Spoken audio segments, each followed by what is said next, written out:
சுமார் 4000 ஆண்டுகளுக்கும் மேலான பாரம்பரியம் கொண்ட மிகவும் பழமை வாய்ந்த டோக்ரா சிற்பக்கலையை சத்தீஸ்கர் மாநில பழங்குடியின மக்கள் போற்றி பாதுகாத்து வருகின்றனர்.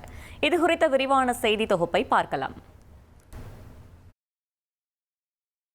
ஆதி மனிதர்களின் பாரம்பரியத்தை நினைவூட்டும் இந்தியாவின் ஆயிரக்கணக்கான ஆண்டுகள் பழமை வாய்ந்த கைவினைப் பொருட்களில் ஒன்றானது டோக்ரா பாணி உலோக சிற்பக்கலை.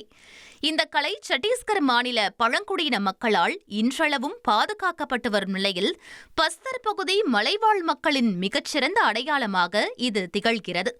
டோக்ரா என்பது இந்தியாவின் மிக பழமையான உலோக சிற்பக்கலைகளில் ஒன்றாகும்.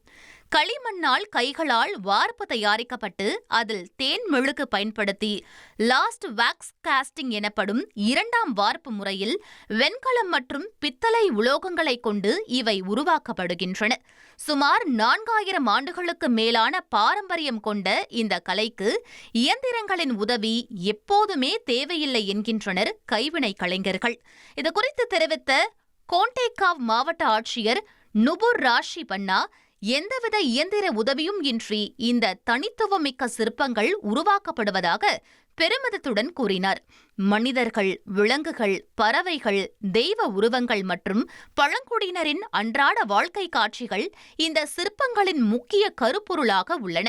மழைக்கான வழிபாடு, செழிப்பை குறிக்கும் யானை மற்றும் குதிரை உருவங்கள், தீப விளக்குகள் மற்றும் குழந்தை தாளாட்டும் தாய் என தங்களின் வாழ்க்கை முறையை முழுமையாக இதில் வடித்து சத்தீஸ்கர் பழங்குடியின மக்கள் சாதனை படைத்து வருகின்றனர்.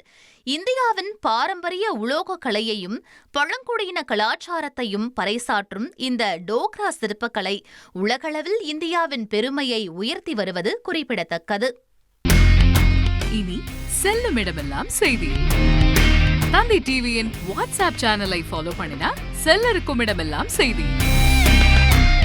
இதோ QR கோட் இப்பவே ஸ்கேன் பண்ணுங்க, ஃபாலோ பண்ணுங்க.